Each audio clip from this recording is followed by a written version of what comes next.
It's been 4 decades since the coming of the Romans. Now at the edge of the world, a last free bastion stands ready to fight or fall in the face of the invaders. The Briton leader, a man of solid repute called Calgacus, riles up those warriors closest to him, naming the Romans thieves and butchers. The chariots and their noble drivers roar their battle cries and dart menacingly across the space between both armies. Across from the jeering and rowdy barbarians, the silent ranks of the Roman auxiliaries finger their armor and weapons as orders are barked and the line settled.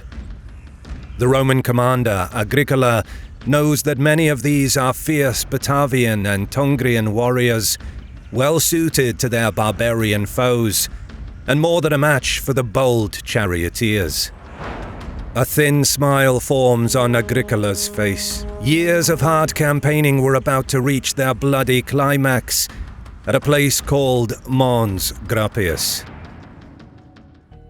The rhythm of modern life can burden any of us with stress and anxiety. Technological advancements impact family and relationship dynamics, and the heavier workloads, cost of living, and economic hardship take a toll on the well-being and mental health of all of us. One of the best ways to address these problems is professional therapy, and this is where today's sponsor, BetterHelp, comes in. BetterHelp is an online platform that makes it easy to find a therapist specifically tailored to your needs, wherever you are located in the world. It's packed with options like groupinars, journal entries, live chat, and much more. The way it works is BetterHelp asks you questions about your background, spirituality, relationship status, and other reasons you're seeking therapy, and then matches you to one of over 30,000 therapists in their network that best suits your needs, preferences, and location. BetterHelp makes taking the steps to start therapy less intimidating, and it's very easy to sign up using the link below, betterhelp.com/HistoryMarche. You can communicate via phone or video chat, or even exchange messages with your therapist during the week without having to wait for your next appointment, whatever is most comfortable for you. Best yet, if you're not satisfied with your therapist, you can easily switch to a new one with a click of a button in your settings at no additional cost. Join over 4 million people who've used BetterHelp to start living a healthier, happier life. Clicking the link below helps support my channel, but it also gets you 10% off your first month of BetterHelp to help you connect with a therapist and see if it suits you. Start the new year feeling better. By the early 8th decade of the 1st century, Roman occupation of the island of Britain was a reality, if contested. Britannia had always held a place in the Roman psyche as a mysterious land at the edge of the world, with many during Caesar's day refusing to believe it even existed. Caesar's campaigns in 55 and 54 BC had dispelled any doubts about this and shone an unwelcome light on the region from the perspective of the native tribes. Though Caesar's campaigns were unsuccessful in fully subjugating these peoples into the Roman sphere, Caesar's push into the island did strengthen Roman ties to the southern tribes, who had always maintained contact and trade with the mainland. Indeed, Caesar's main casus belli in invading the island was that certain tribes there had aided his foes in Gaul. It would be almost a century later when the Emperor Claudius ordered Aulus Plautius to invade, extending Roman control into the island. By 83 AD, progress was steady, if incomplete. In what would become southern England, the tribes were most amenable to Romanization, the construction and maintenance of towns, roads, and the paraphernalia of Rome's domination, easing their integration. However, not all of Britannia was conquered. Though by 83 AD, 2 generations of Roman soldiers had fought and bled there, much of what would become northern England and Wales was still relatively wild, and the far northern tribes of the island still had one last great fight left in them. Initially, the conquest had progressed smoothly, as attested by Claudius's triumphal arch, on which it detailed how the emperor had received the submission of 11 kings of the Britannic tribes, and all without loss. He had extended the rule of the Senate and people of the Eternal City beyond the ocean for the first time, something even the great Caesar hadn't achieved. Luckily for us, some details of this earlier phase of conquest have been preserved, given the participation of a then senator who would become Emperor Vespasian. Commanding the 2nd Legion, he pushed west while his colleagues and comrades expanded north and northwest. By Nero's reign, several peoples were subdued, the lower third of the island falling under the Roman yoke. Several governors served a general 4-year duration, and consolidation progressed apace. Romanization was notably challenged in 60 AD with the Great Iceni Revolt under Boudicca. Other tribes, such as the Silures and the Ordovices, also proved troublesome all the while too. In 69 AD, the northern Brigantes fell into civil war, with the husband of Queen Cartimandua revolting following her divorcing of him and coupling with his armor-bearer Velicatus. Venutia seized power in the region, while Cartimandua's Roman backers managed to extract her following her request for aid. Unfortunately for her and the Roman governor Vettius Bolanus, the latter could not rely on the resident legions, given Rome's own period of civil war following the suicide of Nero and the descent into the year of the 4 emperors conflict. Bolanus was able to send auxiliaries to Cartimundia's aid, but had to leave her realm to Venutius. Matters with the Brigantes were settled by Quintus Petilius Cerealis. With Vespasian victorious in the struggle for power, a new era of expansion was pressed for in Britain. Cerealis, who had served as a legionary commander during the Boudiccan Revolt, was ordered to take up the governorship. Interestingly, another future governor, Gnaeus Julius Agricola, had also served with Cerealis under Paulinus as a tribune. Cerealis wasted little time in taming the Brigantes under the rebellious Venutius. With the ending of his tenure in late 73, the new governor Frontinus committed his efforts to suppressing the irascible Silures in southern Wales, as well as combating the Ordovices in northern Wales. During Frontinus's time, the fortress of Deva at Chester was also razed to dominate northern Wales and northwestern England. By the end of Frontinus's term, the legions had been positioned for a northern expansion into the heretofore untouched lands of the northern tribes. The man who would build upon the efforts of his predecessors was a certain Gnaeus Julius Agricola. No stranger to warfare in this distant province, he arrived to take up his office in the late summer of 77.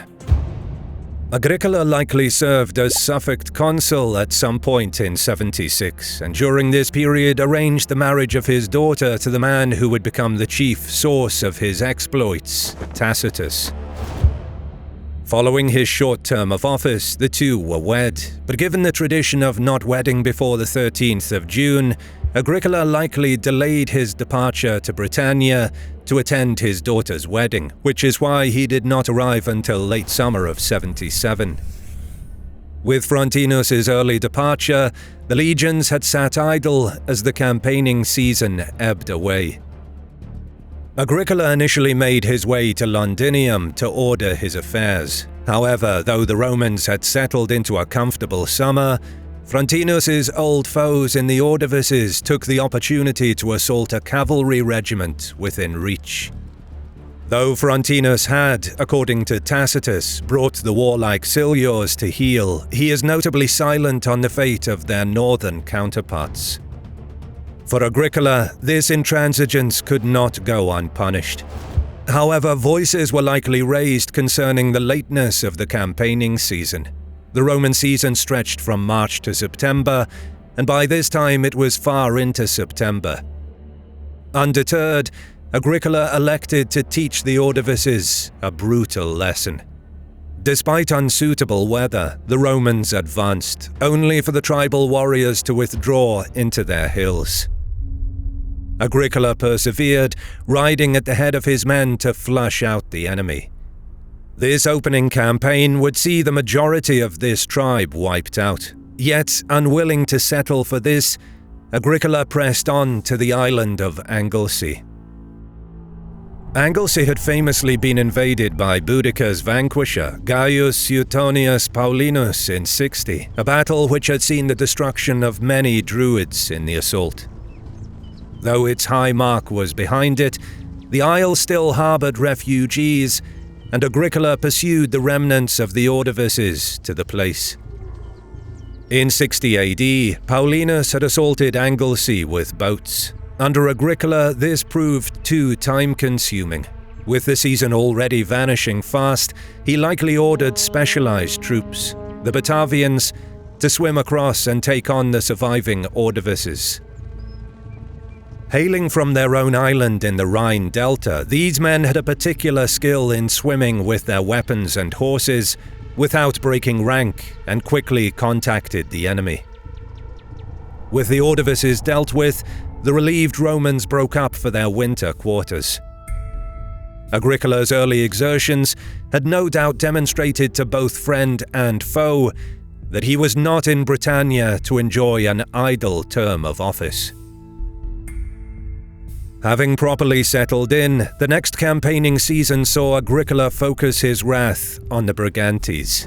Clearly, Britannia's governor had designs of northern conquest, and a pacified Brigantes tribe was a necessary step to cover the Roman rear.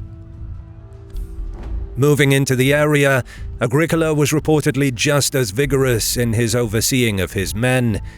Tacitus writing he seemed omnipresent on the march, through prevention of stragglers and acknowledgement of discipline. He personally led scouting missions to estuaries and woods and kept the enemy on edge through frequent plundering attacks. By the close of the season, Agricola had achieved his objectives. Though no spectacular battle ensued or some dramatic storming of an island, Agricola did pacify the peoples of the northwest as preparation for expansion further north. The object was likely to reinforce and connect garrisons between Carlisle, established by Cerealis, Eboracum, and Deva.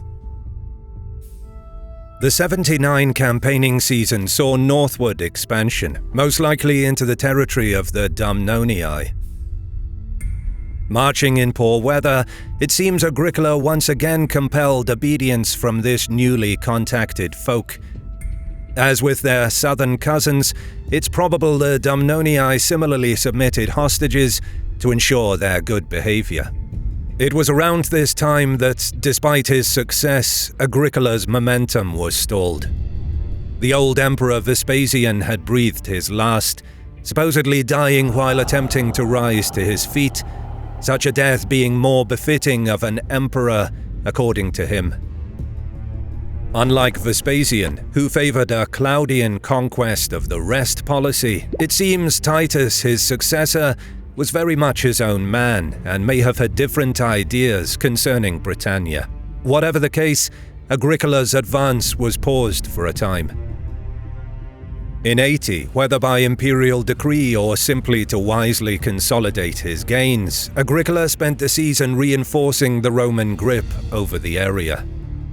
As in earlier times, the Votadini and Selgovi likely already submitted hostages back in Agricola's second season, but were also compelled to host and feed substantial Roman garrisons. The next year saw Agricola's army move into the lands of the Novantae to the west in modern-day Galloway. His advance into the so-called trackless wastes proved once more successful, the Romans crushing resistance in several battles. It was also during this period that Agricola likely received an exiled Irish prince, Hibernia, mentioned by name. With Galloway subdued, Agricola likely based himself at Carlisle for the winter.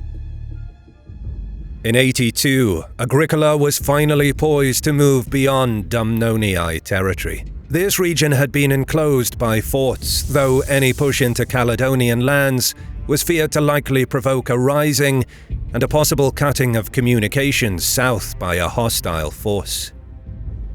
Ever cautious and eager in equal measure, Agricola ordered a twin land and sea advance, this season seeing the scouting of ports up the coast in support. With the fleet deployed, contact with Rome's most northerly garrison at Bertha on the Tay could be comfortably maintained, even if the land route to it was impeded. It's highly likely Roman sailors extended their reach further north to at least the waters near Montrose, Stonehaven, and Aberdeen.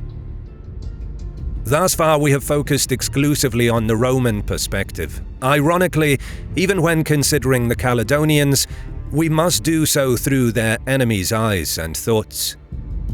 Compared to his Roman counterpart, next to nothing is known about Calgacus, the leader of the emerging Caledonian Confederate army.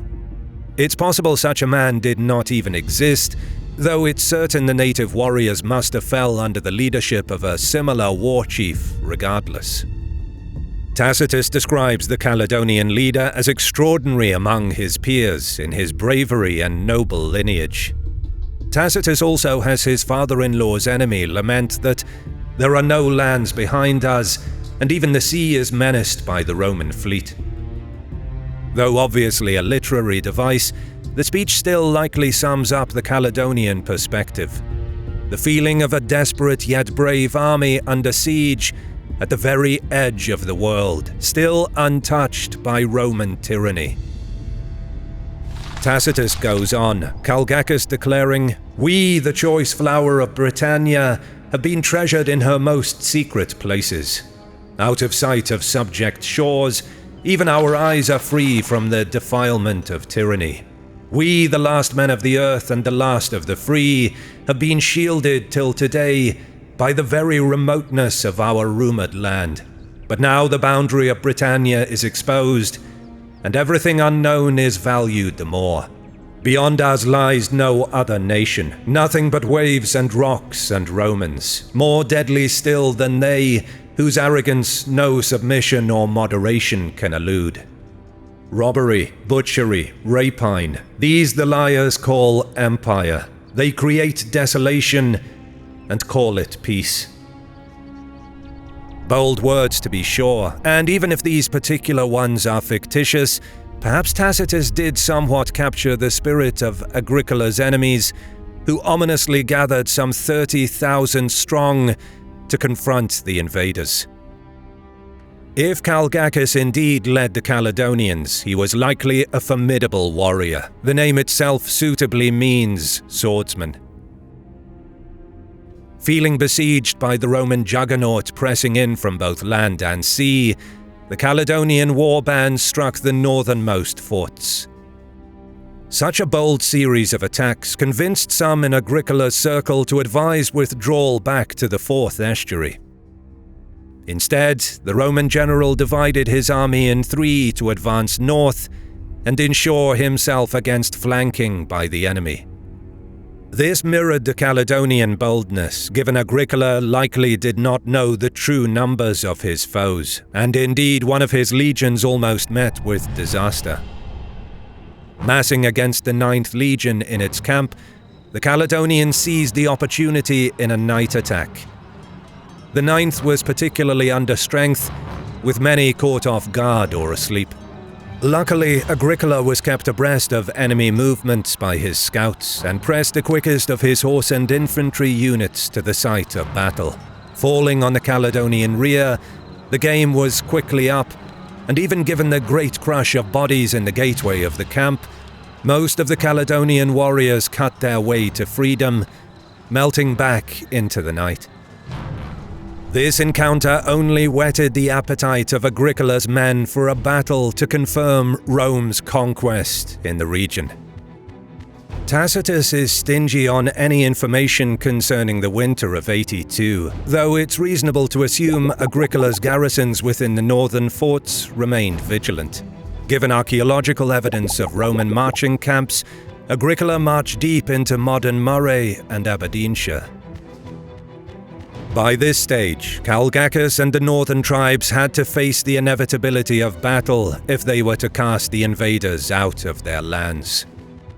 Embassies crisscrossed the region, forging or confirming alliances between oft-times hostile tribes. All told, the army assembled to face Agricola's force numbered around 30,000 men.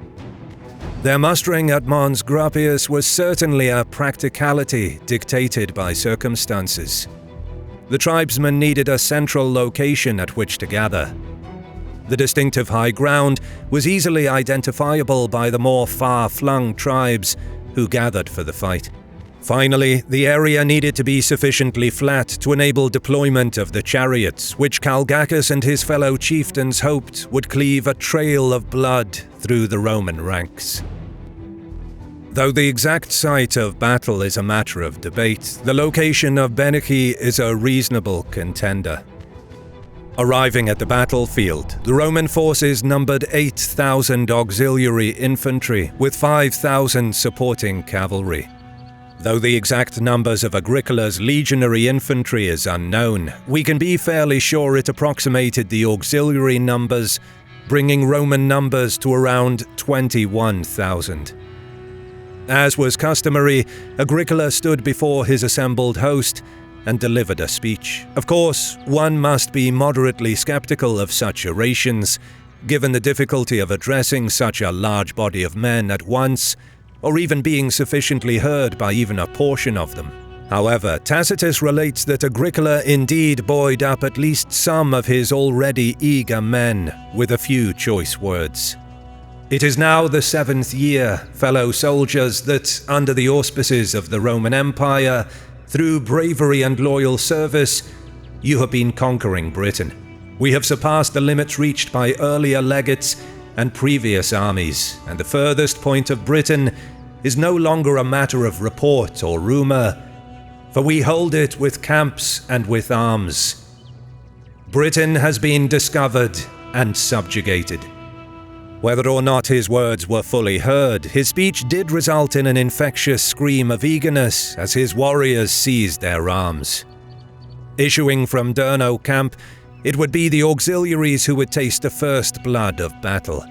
Agricola positioned them in the centre, with around 3,000 of his cavalry positioned on the wings. His grizzled veteran legionaries were held back in the rear as a reserve, though Agricola himself eventually dismounted to take position at their head. Another sure sign he was committed to the fight. As for the rowdy Caledonians and their allies, they occupied the flat base of Beneki, their ranks rising with the high ground in a curved formation. The shouts and horn blasts must have rent the air as Agricola's warriors approached. On the plain itself, between the bodies of infantry, were the dozens of chariots. Driven by their chieftain riders, these noble men likely attempted to ride parallel to the enemy lines, the scythed wheel hacking a gash through the enemy front ranks before zipping back to repeat the attack. Perhaps cognizant of the possibility of a Caledonian flanking attack, in conjunction with the frontal fighting, Agricola ordered his forward infantry to widen their lines. Another reason for this specific order could very well have been to deal with the chariot menace too. This may also have been Agricola's design behind his deployment of the auxiliaries forward to begin with. These warriors were used to fighting in a looser formation as opposed to their legionary counterparts. The chariots, as had been witnessed centuries before at Gaugamela, could be more easily isolated and dealt with in looser ranks. Horses, of course, are intelligent animals and will not charge directly into a solid wall of angry men and pointy objects. However, looser ranks allowed spaces through which the chariots could be channeled, isolated, and neutralized. In closing with the front line of the Caledonian infantry, the usual flurries of missiles launched at the enemy were skillfully evaded through use of their large swords and short shields, while they answered in kind with their own barrage of spears. A large proportion of the auxiliary ranks were made up of Batavian and Tungrian cohorts, fierce Germanic warriors from the Rhine Delta region. These hardy men had previously spearheaded the assault on Anglesey and now proved more than a match for their Caledonian foes. The Caledonians wielded long swords, unsuited for close quarters fighting. The Batavians, using their iconic shorter gladius blades, brutally stabbed and cut a path onwards through the forward warriors on the plain. The gladius was supplemented with the very shields of Agricola's warriors, the Batavians and Tungrians smashing Caledonian flesh and skulls with the brass edges and iron bosses as they bloodily and surely pushed their enemy back and up the slope. During this bloody advance, Aulus Atticus, a young prefect of the army, met his heroic end, a notable loss for Agricola. He had likely been transmitting instructions to the men, though Tacitus wrote that his keenness had led him into the heaviest fighting, where he perished. Meanwhile, the remaining chariots were largely useless, isolated within the masses. Similarly, the Caledonian cavalry that had been posted at the wings on the more level ground on the plain fared little better. Concerned at a possible envelopment of his smaller forces, Agricola ordered his own 3,000 cavalry to counter and drive away these mounted barbarians. The battle on the flanks was simply an exercise of clearing up, the enemy horse scattered and outclassed. Meanwhile, though their advance was bloodily successful, the auxiliary ranks were tiring, having largely swamped and disposed of the noble charioteers, and having pushed the forward ranks of the enemy back, Agricola's warriors had been spared the threat of a mounted flanking attack. But this did not save them from envelopment from those masses of angry barbarians now streaming down the slopes to join the fight. Agricola, for his part, had also anticipated this move.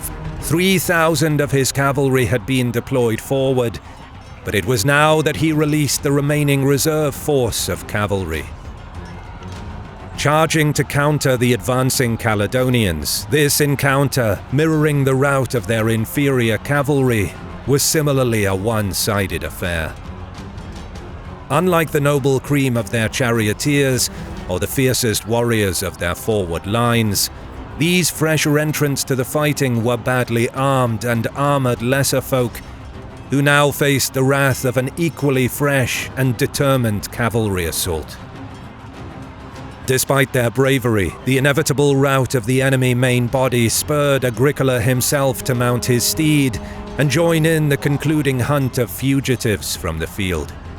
Many hundreds of tribesmen had fled without even striking a blow, and now the surviving Caledonian warriors largely fled to the relative safety of the forested terrain. The fate of the Caledonian commander is unknown, though assuming Calgacus was one of the bold charioteer chieftains who saw first combat, it is likely he fell relatively early in the battle. In the trees, some of the boldest Roman pursuers were counterattacked by enemy warriors, who rallied and surrounded them in this thick cover. However, Agricola at once mitigated these losses by ordering lightly armoured cohorts to form rings of pursuers in the thicker parts of the woods, while cavalry remained mounted to strike at their foes in the sparser parts. It's likely Agricola and his victorious warriors remained resting in their camp for several days, or possibly longer. In the short term, the battle at Mons Graupius had been an overwhelming success, though in earlier times, Agricola could have expected a possible triumph on his return to Rome. Such rewards were preserved only for the emperor. However, he was afforded the honours of triumphal decorations, as well as a statue.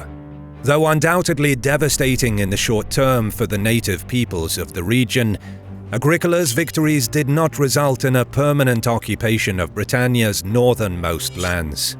Indeed, by 90 AD, the Caledonians were once again masters of Caledonia, the empire's priorities redirected to other theatres, necessitating the removal of soldiers.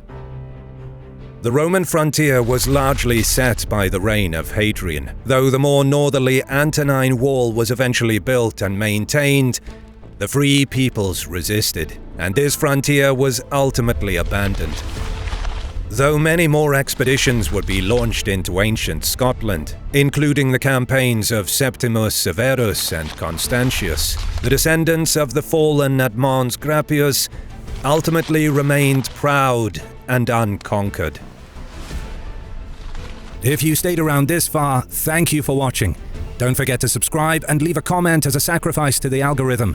You can also support us on Patreon and get ad-free early access to our videos for as little as $1, or by clicking the thanks button below to leave a one-time tip.